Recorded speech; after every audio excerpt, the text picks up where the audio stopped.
70,000 শিকল লাগাইয়া জাহান্নাম কেমন ভাবে আঁকড়াইয়া ধরবে। ও আমার বাবারা, রাসূল যদি জাহান্নামের ভয় কান্না করেন হাসরের ময়দানের কথা চিন্তা করে, আপনার আমার কি উপায়? কপাল খারাপ, এক ফোঁটা চোখে পানিও নাই। ওরে ডানে বামে তাকাইয়া দেখো এই বান্দার চোখে কেন পানি?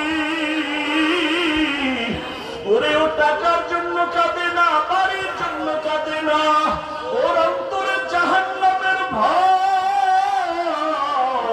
ওর অন্তরে হাসরের ময়দানে সূর্যের গরমের ভয়। ওই বান্দা কান্না করে, চিন্তা করে, টাকা পাইলাম, বাড়ি পাইলাম, গাড়ি পাইলাম, সম্মান পাইলাম, কিন্তু মরার পরে কি উপায় হবে সে চিন্তা তো করি নাই। ছেলেও আমার কবরে যাবে না, মেয়েও যাবে না, আপন কেউ যাবে না। এই চিন্তা যখন আসে চোখ দিয়ে পানি বের হয়ে যায়। রহমতের নবী বলেন, আয়েশা, যে এমন অবস্থা হবে আল্লাহ বলবে 70,000 শিকল দিয়া জাহান্নামকে ধরো, আমি বিচার শেষ করার পরে তারপরে জাহান্নামকে ছাড়বা। আল্লাহর ওয়াদারে জাহান্নামের গলায় শিকল লাগায় বাঁধবে। 70,000 শিকলের গোড়ায় গোড়ায় 70,000 ফেরেশতা ধরিয়া রাখতে পারে না। তখন আমার মায়ার নবী দেখে সহ্য করতে পারবেন না। মায়ার নবী দেখবে মুসা নবীর কান্না, ঈসা নবীও কাঁদবে ওই হাসরের মাঠে, ইব্রাহিম নবীর কান্না, ঈসা নবীর কান্না। আম্মা জানকে নবী বলেন, আয়েশা, তখন আমিও কান্নায় পড়ে যাব। সবাই নিজের জন্য কাঁদবেন, আর আমি মাওলার দরবারে মাকামে মাহমুদে সিজদায় পড়ে কাঁদবো আর বলবো, হে মালিক, জাহান্নামকে ফিরাও, আমার উম্মত যেন জাহান্নামে ধরতে না পারে।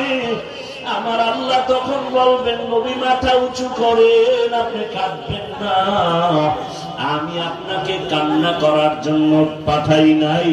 তখন নবী বলেন, আল্লাহ কুদরতি ভাবে একটু পানি দিয়া জাহান্নামকে বলবে, ফেরেশতাকে বলবে, জাহান্নামের ছিটাইয়া দাও।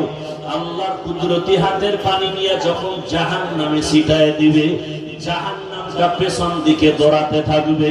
ফেরেশতারা বলবে, আল্লাহ এমন কি পানি দিলা, 70,000 শিকল দিয়ে যেই জাহান্নামের ধরে রাখতে পারি না, এমন কি পানি দিলা যে জাহান্নাম পেছনে ভাগতেছে? এটা কি জমজমের পানি নাকি আবে হায়াতের পানি নাকি কাউসারের পানি? আমার আল্লাহ বলবে, না রে ফেরেশতারা, জমজমের পানিও না, কাউসারের পানিও না, আবে হায়াতের পানিও না, এই পানি আমার মায়ার নবীর গরীব গুনাহগার উম্মতের চোখের পানি। ওই কুমিল্লার টাউন হলে বসে আমার গুনাহগার বান্দারা জাহান্নামের ভয়ে কাঁদছে। ও গাড়ি কামানেওয়ালা বাবারা, ও বেপরদায় চলনেওয়ালা বাবারা, ও আমার যুবক বাবারা, জীবনে তো গুনাহ কম করলা না, মনে চাইছে নামাজ পড়বা না পড়ো নাই, রোজা রাখবা না রাখো নাই, গান শুনবা শুনছো, বেপরদায় চলবা চলছো, আড্ডা দিবা, পার্কে যাইবা চলে গেছো, মনের মতো গুনাহ করেছো, এখনো কি তওবা করবা না রে বাবা? মনে মনে ভাবছো কি আমরা টুপিওয়ালারা পাগল হয়ে গেছি? না রে বাবা, ১৫০০ বছর পর্যন্ত কোরআনের একটা ভুল কেউ বের করতে পারে নাই। ওই কোরআন সত্য যদি তোমার অন্তর বলে, মনে রাখিও কোরআনের সব বয়ান সত্য। আল্লাহ সত্যভাবেই বলেছেন, ইন্নাল আবরারা লাফি নাঈম ওয়া ইন্নাল ফুজ্জারা লাফি জাহিম।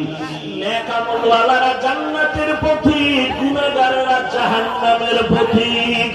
ওরে আজকে নফসের ধোঁকায় পড়িয়া যারা নামাজ পড়ো না, রোজা রাখো না, পর্দা করো না, হালাল খাও না, ও পর্দার আড়ালের মা বোনেরা, কয়েকদিন আর দুনিয়ার রং তামাশা বাহাদুরি, এখনো সময় আছে, তওবা করেন। ওরে মায়ার নবী যদি কান্না করেন উম্মতের জন্য জাহান্নামের ভয়, আপনার আমার কত গুনাহ, কি পরিমাণ কান্না করা উচিত?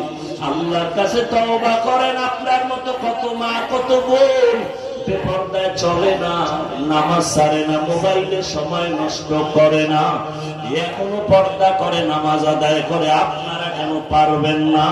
ও যুবক বাবা, আপনার মতো যুবক ডাক্তার, ইঞ্জিনিয়ার, টাকার মালিক, স্কুল কলেজে পড়ে, 5 ওয়াক্ত নামাজ আদায় করে, আপনি কেন পারবেন না? 2 ফোঁটা চোখের পানি ছেড়ে আল্লাহকে মনে মনে ডাকেন, হে আল্লাহ, এই ময়দানে মনে হয় আমার মতো গুনাহগার কেউ নাই। মানুষ যদি আমার গুনার খবর জানতো, কেউ আমার এই চেয়ারে বসাইতো না, আমাকে সম্মান করতো না, হাদিয়াও দিত না, সালামও দিত না। ও আল্লাহ, তুমি দয়া করে এত মর্যাদা সম্মান দান করেছো।